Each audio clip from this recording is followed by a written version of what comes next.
My name is Rachel Roffey. I created the show because I wanted to help you see that if you have a choice, you can choose a better life.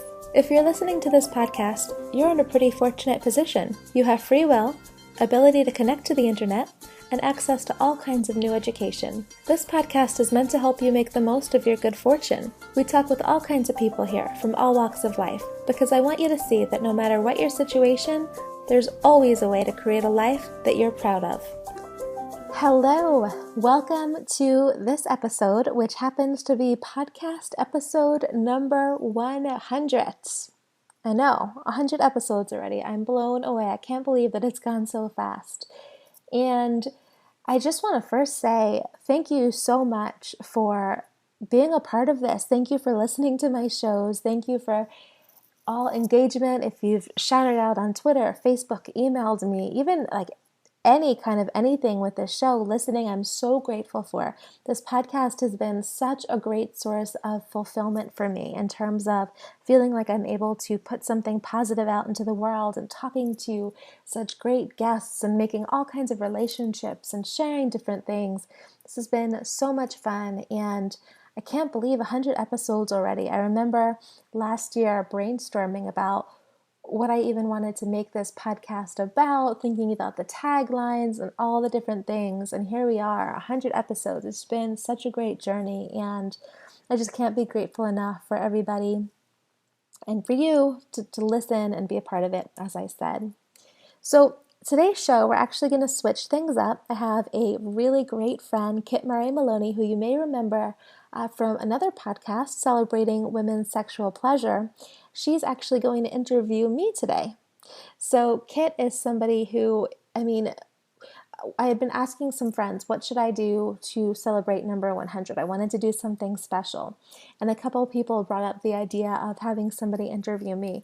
And as soon as that idea came to fruition, I immediately thought that the person I would want to have interview me is Kit, because she just asks such great questions. I know she listens to every podcast. She's just so good at life. I can't say enough phenomenal things about her.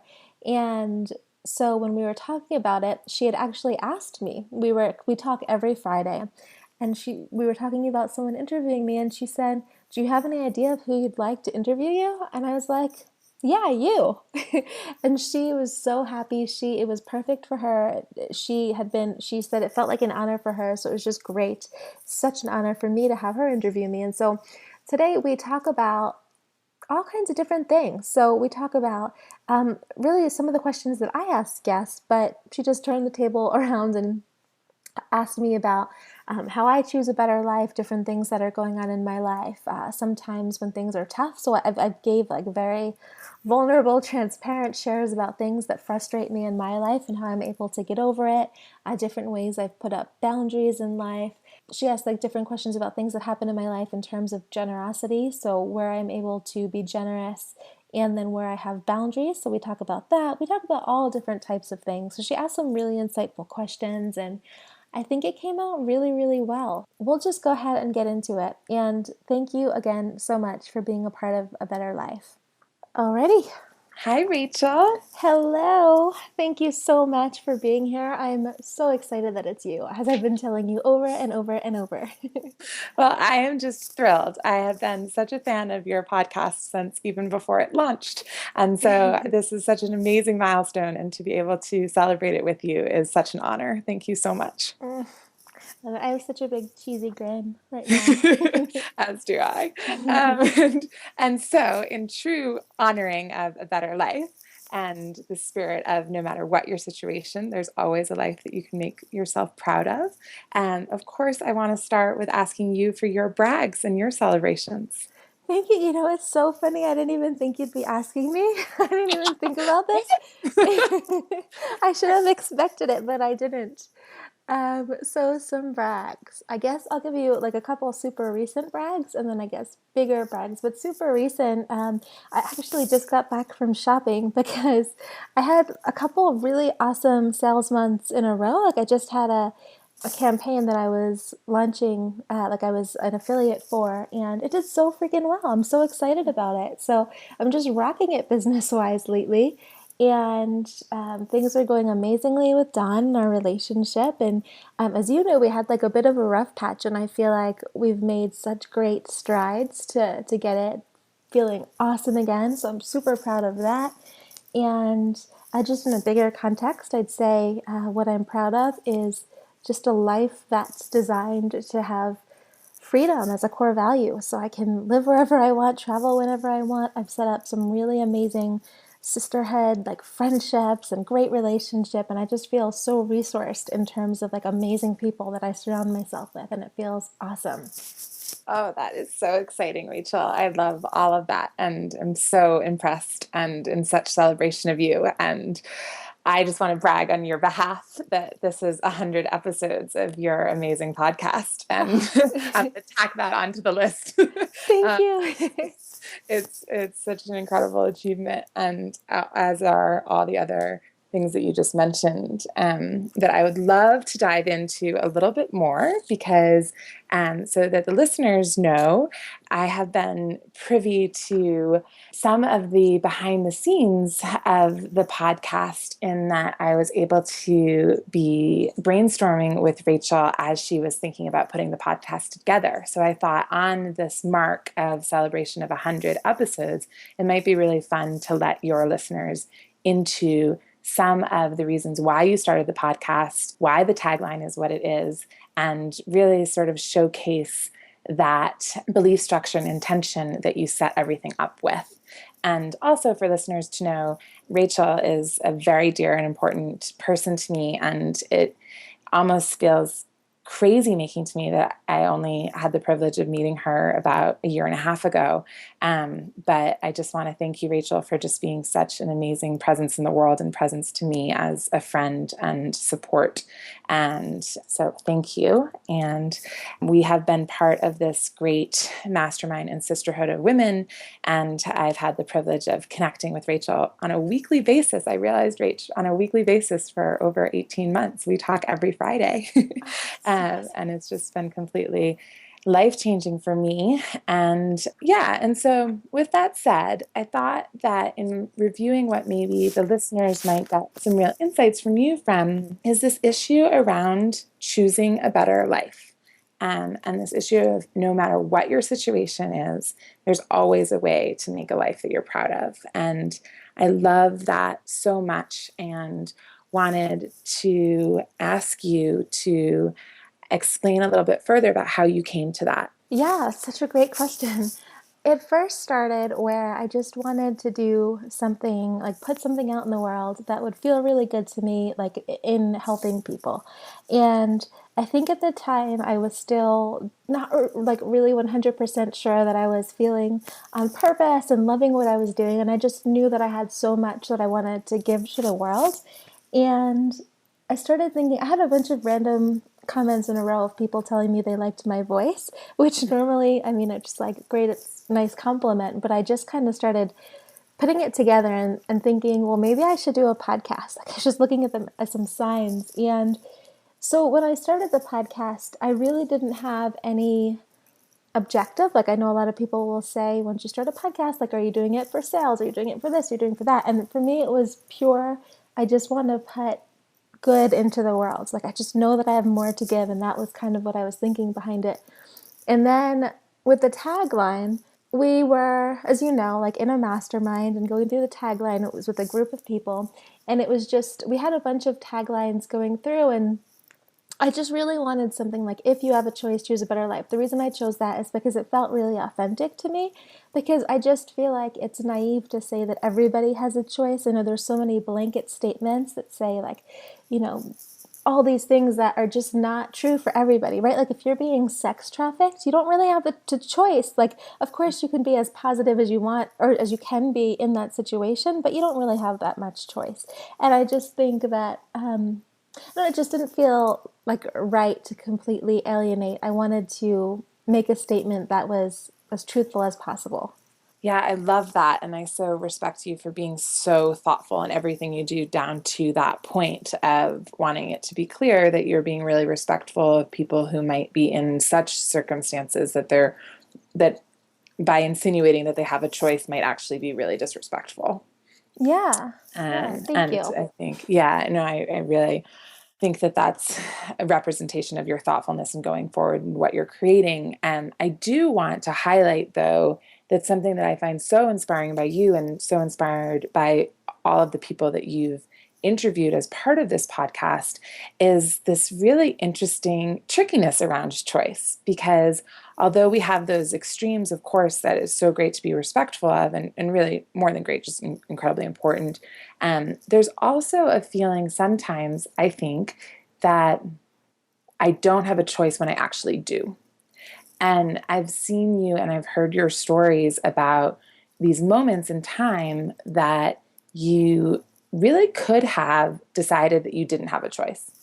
And I thought it might be useful for your listeners to hear about some of those moments and to highlight them because they're so powerful. So I wanted to ask you about times that you might have felt in your life like, you know what, everything is stacked up against me and I have no choice but to be unhappy or to do it this way because this is where everyone around me is doing it. And wondered if certain things in particular popped into your mind that you could share to really showcase that those moments where sometimes we really think we don't have a choice, and then there's this amazing little thread of light that comes through, and there's that honoring of the actual existence of it. Yeah, the first one that jumps to my mind that you've heard me complain about is a weight. And Okay. oh my Lord. So my weight has been such a source of frustration for me, as you know, because I got this PCOS. I've mentioned it on other podcasts where basically I've been gaining weight like it's my job. And I had this period of 5 or 6 weeks where every single day I was eating like roasted chicken, smoothies with no sugar, no sugary fruits, salads, like super clean everything. And my weight did not budge, like nothing, not even an ounce. I mean, demoralizing, drives me crazy. And so I had been tracking everything that I was eating to make sure that I wasn't mindlessly doing anything. While I definitely could have decided to just be a victim and decide that I'm screwed and just like keep gaining another 20 pounds every year, I have just been fighting and I'm like trying so many different things. So now I've signed up with a regular doctor, like I guess a Western doctor. I'd been trying to do things holistically for such a long time and I was so against going on medication or anything like that. But I'm realizing that what I'm doing is not working. And so just trying something else and just not like allowing the weight gain to be my existence. Do you know what I mean? I do. And there is something in what you were saying just now that made me think that part of this choice, like part of it is really grounded in an honesty. Like you're so honest. It's so beautiful that you're sharing this thing that's been really a challenge and it's quite vulnerable with this wide audience. And, you've been vulnerable with your dear friends, and even that takes a lot of courage. And I just was realizing, wow, I'm learning from Rachel that choice really starts with an honesty and then an inquisition into help. Whether that's through friends or through doctors that you might have thought you weren't going to seek help from, but then really wanted answers that you weren't getting. So it was just this continual curiosity into asking for that help and getting those answers. Oh, thank you. Yeah. That's so wonderful. And so, okay, another thing, and being excited to talk with you about this today, is realization that you've made these choices for a better life in a really conscientious way, but also you choose to be present and repeat them. I think that that is something that connects me to you, and I imagine for others as well, is that it's this ongoing journey. And I know that it's been so beautiful with your vulnerability throughout the different episodes here about your childhood and then making that choice for a better life there. And then a moment in being unhappy in a job and choosing again. And I just wanted to highlight that pattern of this repetition. Like you don't only choose once. And I wanted to know your thoughts on that and if that resonated and if you could share how you continue to honor this as the path, not just as a singular thing. Yeah, so I mean, I guess we're always growing, right? Like if you're not growing, you're dying.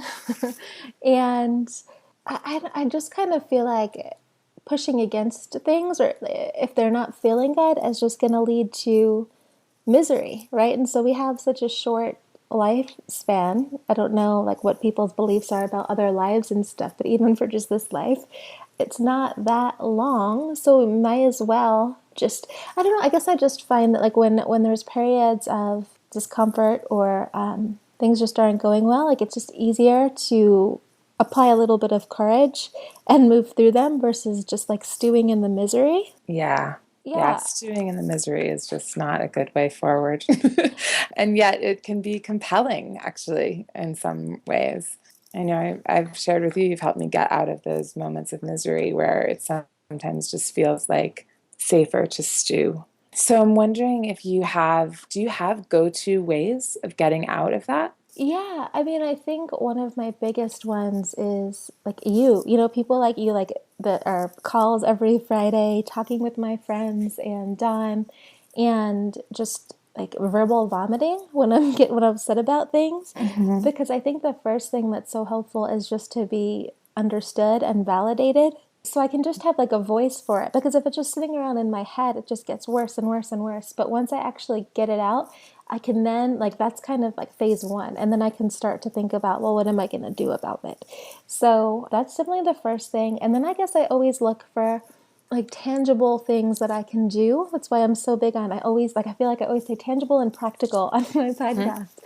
Because I mean, that's really, I mean, at least for me, the way to get things moving. So like if I want to improve something, I'm just going to look at like what, so I guess the question I ask is, how can I make it so I feel better about X? Or how do I make it inevitable that X situation gets better? And then I start planning out like practical things to do so that I actually have a pathway to make it happen. Does that make sense? Like if there's an example you're thinking of, or I can think of one, like I'm happy to get a little more concrete. No, it makes so much sense. And it's such a Rachel answer because it's this unbelievable balance of this like emotion and practicality.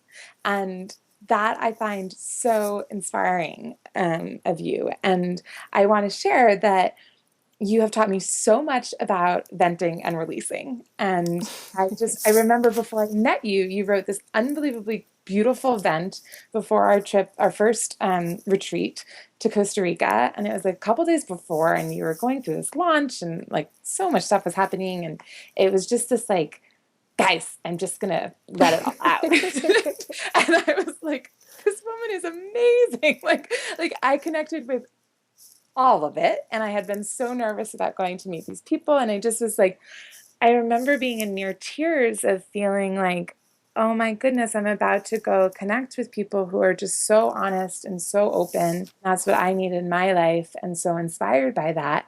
And the sort of on the follow up to that, I remember talking to you about a particular point that you vented about where somebody had really hurt you. And I said, where are you with that? And you were like, oh yeah, I'm good. I released it. I shifted it. I've moved on. I was like, whoa, I need to learn more. And that's where I really think I've learned so much of this balance of you had felt the emotions, you had shared them, you had asked for the witnessing of them, and then put some practical things in place that were going to make you feel better and which were going to allow you to truly release it. And so it just, from you, I've learned a lot about the importance of a vent and a release, whereas I used to think, for me, venting used to actually not be a very good thing because it would turn into stewing. And I've learned a lot from you and from some of our other members of our sisterhood is that when it's really in a spirit of releasing, it can be incredibly helpful. And it's these pieces that you put together and focus on with the practical aspect of it that I find to allow for the release instead of that stewing. And I don't know if that makes sense, but Yeah, no, it totally does. I'm laughing to myself because I remember that crazy event Oh, For so awesome.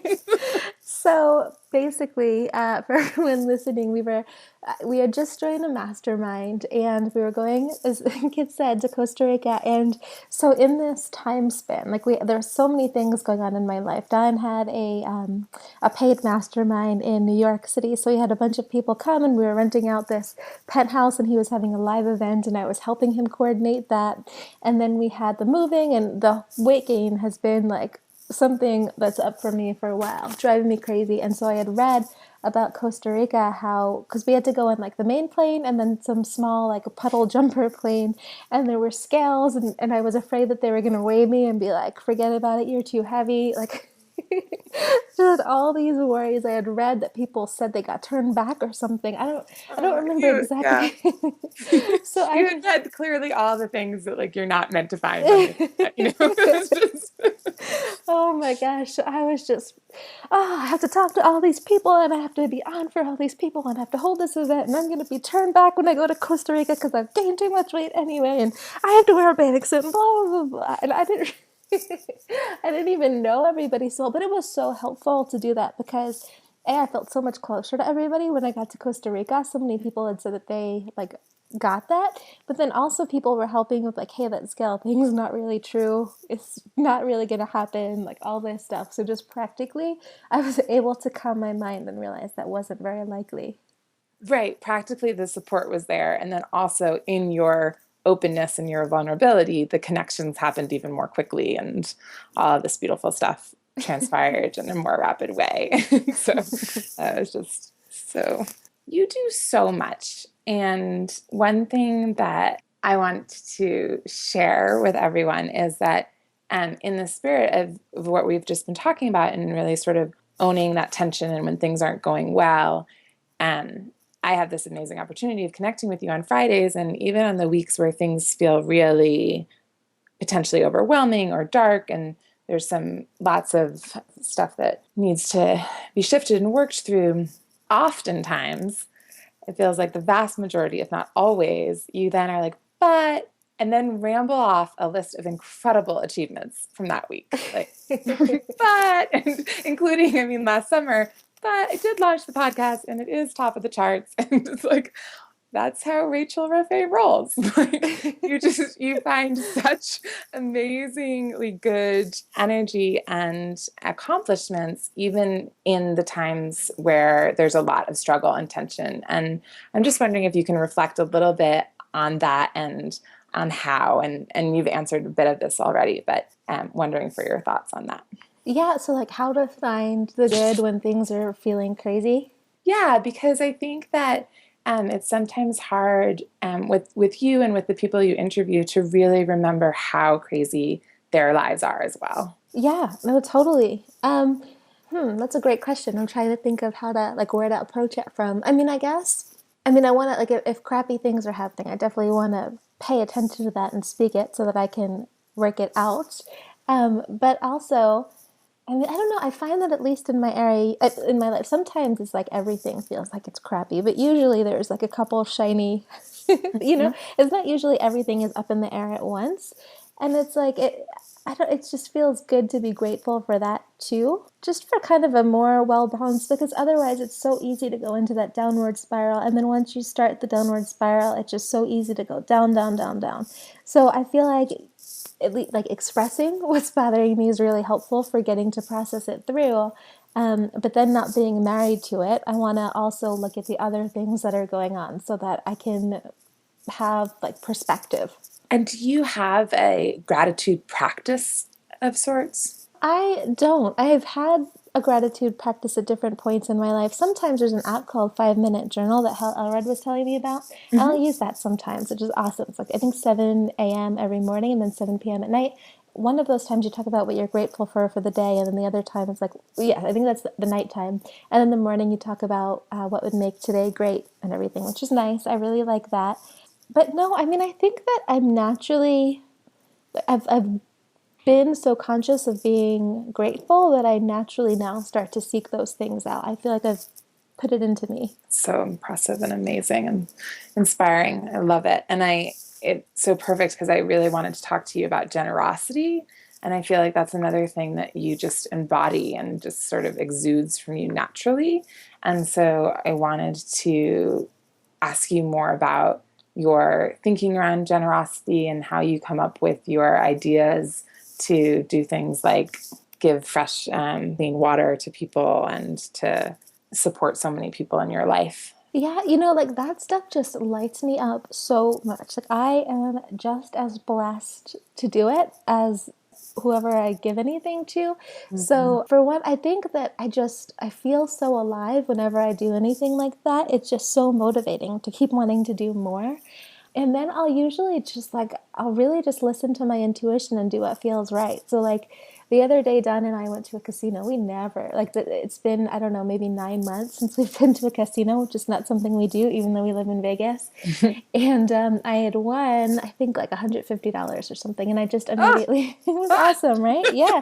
It's a lot funner when you're winning. yeah. Um, so I don't know. I just had this feeling like I just really wanted to give that to somebody. I don't know. It was just like it came in my mind. It kept coming up. I really wanted to make sure that I did something for somebody else. It just didn't feel like my money. And this is totally intuition based. Mm-hmm. And so the next morning, I was driving to Barnes and Noble. I thought it opened at 9. It ended up actually opening at 10. And so I had an hour to kill. And I was just driving around and I just felt inspired to go into a Walmart actually and buy $100 gift card and hand it to a stranger. But it was just like totally, I don't know, I didn't consciously, like it just kind of came to my mind and I just did it and I acted on faith. I found the person on faith. So usually, I mean, in the case of the water, it was just, I was walking around and Vegas was wildly hot. And I know for me, it's like I'll walk around and I feel like my soul is getting sucked out of my body if I'm outside in that Vegas heat for even just a little bit of time. And so seeing all these homeless people, oh, I just sitting there like all day and it's like 120 plus is just maddening. So I bought water at there's like a Walgreens or something at the corner, and I bought a couple because I had seen some homeless people. And I ended up just like giving those out. And then I went to go buy more, and maybe I bought like 2 or 3 the first time. And I bought more, and I kept giving like my water out plus the extras. I'm like, there's not enough water for me to give out. Like I can't hold it. Like this is obviously a need. Like people were very grateful when they were taking it. And so Right. then it was just like, well, here's something that feels really like overwhelming and bad. Like it's not a good situation. So then it's, well, what can I practically do to get it so that these people have water? So then it was, asking myself the right questions and working out kind of goals from there. So from there, I was then thinking, there has to be somebody or people who live in Vegas who are used to the heat and who could maybe come out for like a couple times a day, take a cooler with them, and just hand out water. And maybe I could just pay those people to hand out the water.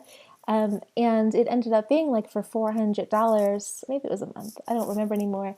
Talked to a bunch of people who said that they could do it. And it ended up not panning out the way that I had wanted it to, but that was kind of the thought process originally. Just like hire people that are used to it, get it done, get these people water. Well, I love that because you saw the problem at first and did it in sort of the most obvious in that moment way of like, these are thirsty people, I'm going to run out and get water. But then it kept niggling at you enough to think about other strategies to make it more of an ongoing experience to have other people giving out water. And even if it didn't work out exactly like you had imagined, it's just such a great reminder of that, almost like, I mean this in the most complimentary way, but almost that like little kid energy of like, I'm going to sell lemonade, and like that like entrepreneurial like energy of just like, I just want to start doing something and see where it leads, rather than get so bogged down into, well, this is a major city and I'm never going to be able to get everybody water. And so many of us go way to that negative conclusion before even engaging in those initial steps that can be so powerful. Thank you. Yeah, I mean, I guess that's a good distinction as far as just like any time there's like feeling like a victim or feeling powerless, it's usually a good time to stop and look at like, what can I do to take control back of this? And I realize we don't have control of everything, but even if it's just like changing the mindset or something, just so that we feel like we have some healthy relationship to it is, I think, really healthy. Yeah, it is. It is. It's so inspiring. I love that that person, I had seen on Facebook that you had given that Walmart gift card, but I hadn't realized that, hadn't made the connection that that was a winnings from the casino, which is really fun. Fun, yeah, certainly a fun balance. That's so great. So, in terms of your generosity, I was wondering if you could talk a little bit, and you've done such a great job interviewing people around all sorts of different boundaries, particularly boundaries around time. But I think that there's also a boundary around generosity. And I was wondering if you had thoughts and shares around that, because it's like anything else, it can feel so good, but if it's out of balance, it can go into a feeling of taking advantage of and not knowing if you're really supporting people in the best way. Mm-hmm. Yeah, that's a really, really good point. And for a while, I think I was a chronic overgiver. So I think for me, it's like when it feels good for me to give and I feel really alive by it, then it's great. And if I feel like it's an obligation, then it's not so great. So what I've been doing is making much firmer boundaries with people in my life. So especially with my family, I mean, I had paid for part of like schooling for both my siblings. I gave my sister a car. I was like always, whenever they had problems, like totally open to listen to everything all the time and just take all the like just listen to all the drama. And I'm such a like energy sensitive person. It would just every time I would go home, I love my family, but every single time I'd go home, I'd gain like 5 to 10 pounds. I think just from like the stress and the like just extra having to put extra padding to like handle all the energy. Yeah. It's just crazy. And so I actually told my mom, and then I told my sister and brother that I just can't handle like the negativity. Like I really, and I mean, there's so many like people that I guess just say, that's it. Like I can't handle my family. I've just got to cut them off. And I didn't want to do that. Like for some people, that's definitely what you need to do. But I love them. Like there's so many times when I have really good times with them too, but I just couldn't keep taking that on anymore. So I just told them like, like I need to keep the negativity down, and and also with the money stuff, like, please, I can't hear about your money problems anymore. Because, like, the thing is, when I know about them, it's like I naturally, like, I was paying for, my mom had a second job. I couldn't like, I felt so bad. She was driving into inner city Philadelphia and feeling nervous. So I basically paid for her second job so she could quit. So I was, like, paying her monthly and stuff and all this stuff. And it would just put me in this spiral of, like, what can having to save everybody. Yeah. So, like, that was my initial thing, like, going through and just telling them I can't do it. But then, even still, every once in a while now, like it'll still, and they've been very respectful, but still every once in a while, like something will come up. And instead of going into immediately, how can I try and save them? I just think like everyone has like, what's that quote? Nobody has more than they can handle. I'll just think like, and I'll think to myself, like, these are strong, smart people that can handle whatever is going on. Like, who am I to think that I'm there to save them? It's actually kind Right. of selfish to not let them figure out their stuff. I just repeat that. And then when it feels good to give them something or do something, then I'll do it. But I really go on what feels good, not what do I feel obligated. Oh, that's a huge distinction. So helpful to hear your thoughts on that. I'm wondering what it was like to first create that boundary, if it had been years of that boundary not existing. How Mm-hmm. did you find the strength, or did it just feel obvious? But what were those initial conversations like, and were they ever tested? And Yeah, yeah. No, it was years and years and years. It was probably last year when I said something.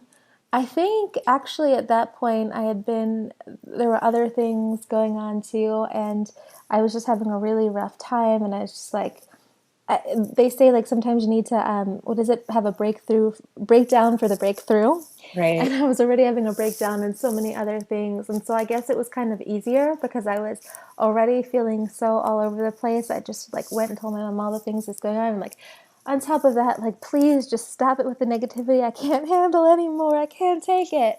And so it was really perfect timing in terms of that. But I mean, I've had other like rough conversations, and it's a lot of mental preparation for me. And so just thinking through what can happen, but also just realizing that I need to give people more credit than I might. There's so many times I hear me and other people will say, like, I can't believe that they're going to counseling or they're doing this, or I never in a million years would I have thought that blah, blah, blah. But people change, you know?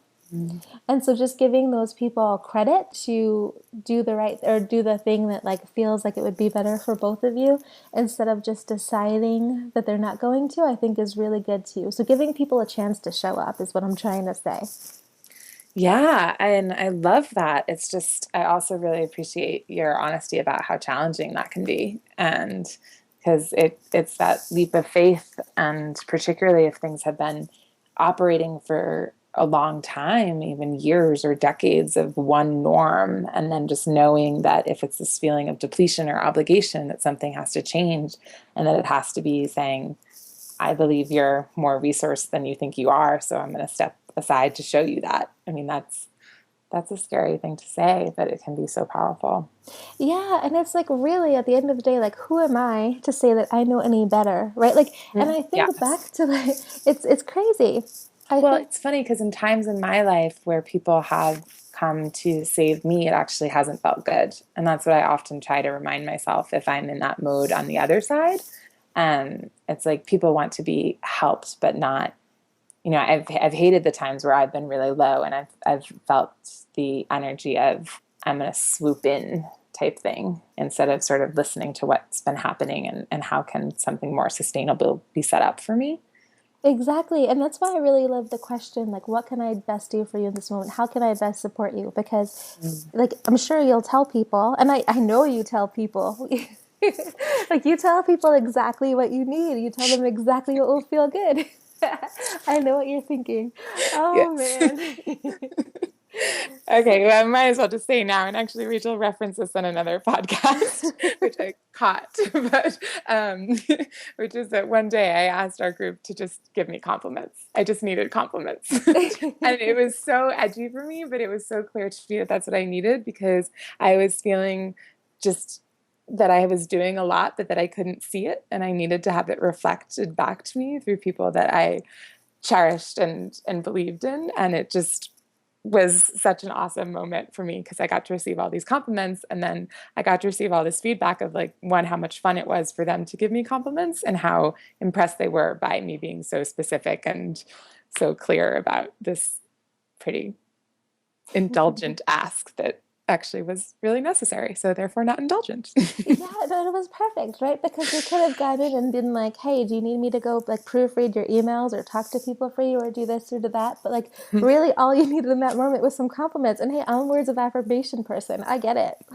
Right, right, exactly. And then the other thing I was going to say about this is just I think back to times in my life where I was so sure that I knew exactly what I should be doing, like when I was a raw foodist, when I was vegan. I mean, we all have periods when we're like, what were we thinking? I think back and coming from knowing that in like a year from now, even, I'll look back and be like, Rachel, you were so wrong about these different things. Like, who am I to go in and try to save people? Because, like, you know what I mean? Like, I don't have the end Yeah. all. In a year from now, I'll probably feel completely that was the wrong thing. Yeah, and it's interesting that balance as well, because sometimes I can get overwhelmed by the knowing that I will shift my opinions, but it doesn't mean that that makes me less convinced of what I believe in now. It's just that awareness that things move and we're here to continually be learning, and as we learn, our beliefs change. And I love that you brought that up because it's actually something that I struggle with a lot in that I love to learn and I am so curious and I know that all my blessings have come from that curiosity, but the way you just phrased it is the way I need to really adopt my thinking towards, because sometimes it can feel embarrassing actually. To think like, oh, I used to be so convinced that this way of doing it was the right way. And it's really, for me at least, it's been trying to, if I am not convinced, um, keep that enthusiasm for it in sort of an appropriate container. And maybe that's myself, or maybe that's talking to other people, but not placing that conviction onto other people unnecessarily or without their permission or without their interest. I don't know if that Yeah, makes no, it sense. makes total sense. There's actually, I don't know exactly what the stages are, but I've heard that when you go and learn different things, I think it's either stage 1 or stage 2, you become so convinced that this is the only way that things should be. And then different people stay in there for different times. But it's why, like, you know, especially with the food, the diets and stuff, people will get so passionate that this is the only thing that you should be doing. But and then eventually, like, they'll do it and they'll realize, you know, their body's craving meat, if their body's craving meat or whatever it happens to be. Right. And then they'll go through, and it's just like anything else, really. I mean, there's so many things. I know a lot of people who go through Landmark Forum, for example. It's like, Landmark is the world, Landmark's the only thing. And then they'll go through and they'll start to integrate other stuff. But it is hard. I mean, it's just, I think, the way that we naturally respond to learning new things. So at least knowing that that exists and giving space for it, helpful. Yeah. Yeah. Yeah. Oh, I love all of that. Oh, I think that's a really beautiful way for us to mark the milestone of 100 episodes. And I just look so forward to the next 100. And I am, on behalf of all of the listeners and your whole community, Rachel, thank you for the work you put out in the world and for everything that I've learned from your podcast in particular and from being your friend. That is just an endless list. Oh, thank you so much. Like I said, I had zero expectations. You asked such great questions. I mean, such awesome questions. I'm blown away, and I can't wait until you have your podcast because you are such a good host. You're so good at like putting things, taking the answers and bringing them seamlessly into the new questions and reflecting back and being present, and you're awesome. Oh, thank you so much. Well, yes, you've inspired me to do my own podcast, so thank you for that. And congratulations, just massive congrats and all love. Thank you so much.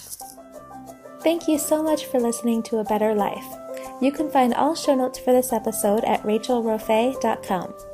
If you enjoyed this episode, subscribe so you can automatically get access to all new shows. Let's also connect. Just go onto Twitter, Facebook, or Instagram /Rachel Rofay, and we can talk there. The opinions of all guests here are their own, and I'm not necessarily endorsing any of them. I do want to give you perspective, though. And always remember, if you have a choice, choose a better life.